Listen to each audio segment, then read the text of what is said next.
DVC ছাড়া জলে প্লাবিত আমতার বিস্তীর্ণ এলাকা। এখন আমরা ঝামটিয়া গ্রাম পঞ্চায়েতের অন্তর্গত তেলিবেরিয়া ছবির তুলে ধরার চেষ্টা করব। গোচা গ্রাম কার্যত জলের তলায়, একতলার সমান। অসুবিধায় এলাকার মানুষ একমাত্র পরিষেবা নৌকো প্রশাসনের পক্ষ থেকে নৌকো পরিষেবা ও তার পাশাপাশি যারা ছাদে আশ্রয় নিয়েছে তাদের হাতে তুলে দেওয়া হচ্ছে ত্রিপল। সরাসরি জেনে নেব ওনাদের মুখ থেকে। দেখতে থাকুন পুরো প্রতিবেদন।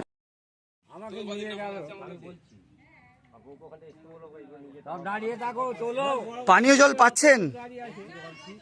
জল কিভাবে তাহলে খাচ্ছেন?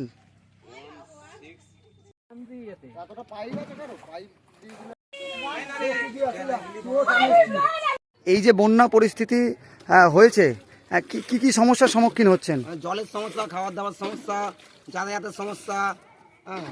ধরুন এই যে এলাকায় প্রায় এক গলার কোনো সময় এক বুক জল, মূলত কিভাবে পরিষেবা মানে যাতায়াত করছেন?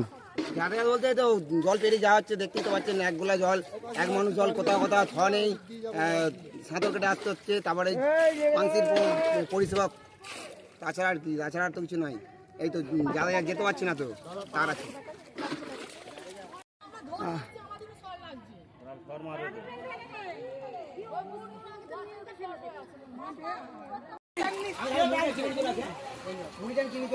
পঞ্চায়েতের স্থানীয় জনপ্রতিনিধিদের পেয়ে গেছি।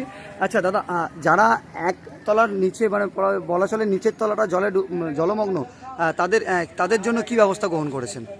তাদের জন্য আমাদের পঞ্চায়েতগত প্রশাসনিকগতভাবে যে ত্রাণ দিচ্ছে, ত্রাণ তহবিলের যেসব জিনিস মালপত্র আছে, ত্রিপল, চিঁড়ে এবং চিনি, সেই সব আমরা বিতরণ করা হচ্ছে। বলা চলে জল কি বেড়েছে না কমেছে? জল বেড়েছে, জল বাড়ছে, এখনো জল বাড়ছে। আমরা দেখানোর চেষ্টা করব স্থানীয় ঝামটিয়া গ্রাম পঞ্চায়েতের অন্তর্গত যে তেলিবেরিয়া গ্রাম, সেখানে কিন্তু বলা চলে ত্রিপল, প্রশাসনের পক্ষ থেকে ত্রিপল এবং খাদ্য সামগ্রী তুলে দেওয়া হচ্ছে। আপনার নাম? আমার নাম বিকাশ দলুই।